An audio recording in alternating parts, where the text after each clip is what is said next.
बँकेत नोकरी लावण्याचं आमिष देऊन 20 वर्षीय तरुणीवर रेल्वे स्टेशन परिसरामध्ये बलात्कार केल्याची घटना घडली होती।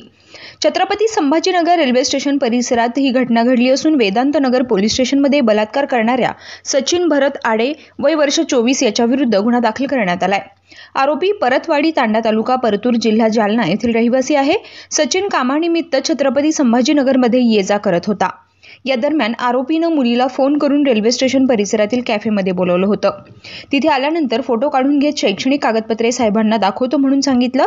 सचिन यानं 1.5 वर्ष तरुणीशी संपर्क ठेवला। तरुणीनं नोकरीबाबत विचारणा केली असता त्याने साहेबांना 4000 रुपये द्यावे लागतील असं सांगितलं। ही रक्कमही तो भरायला तयार होता। आतापर्यंत अनेक मुलींना नोकरी लावून दिली असून तुलाही बँकेत नोकरीला लावून देतो असं आमिष दाखवून अत्याचार करत राहिला।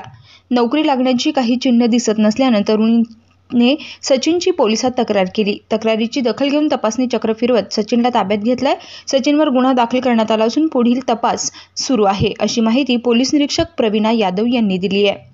Tejvarta news network Sambhajinagar. आपल्याकडे जे आहे एक मुलगी आली होती, तिचं वय 20 वर्ष आहे, म्हणजे सज्ञान आहे, परंतु ती जी आहे तिची मैत्री एका मुलाशी फोनवर वगैरे सोशल मीडिया थ्रू आणि ह्याच्या थ्रू झाली होती।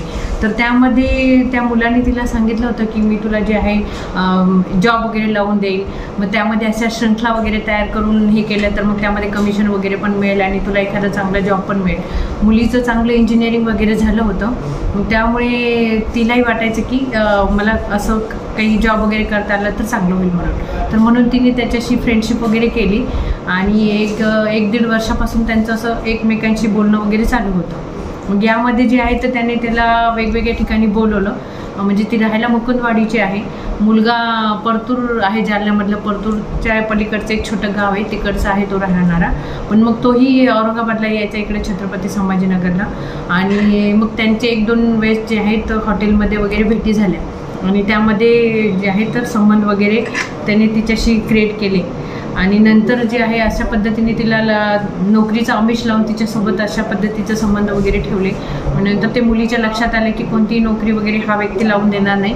त्यावेळेस तिने पोलिसांशी संपर्क साधला आणि आमच्याकडे आल्यानंतर आम्ही जे आहे त्यामध्ये गुन्हा दाखल केलेला आहे 376-417 नुसार आणि सदरच्या आरोपीला पकडलेला आहे आणि त्याला आता PCR वगैरे मिळालेली आहे। त्यामध्ये जो आरोपी आपण पकडलेला आहे त्या आरोपीकडून आणखी अशी काही घटना घडलेल्या आहे का?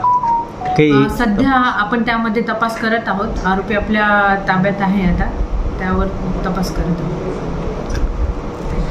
काय सांगणार जे असे आमिष दाखवतात अशांना आपण काय किंवा मुलींना किंवा काय आपण मार्गदर्शन करणार अशांना?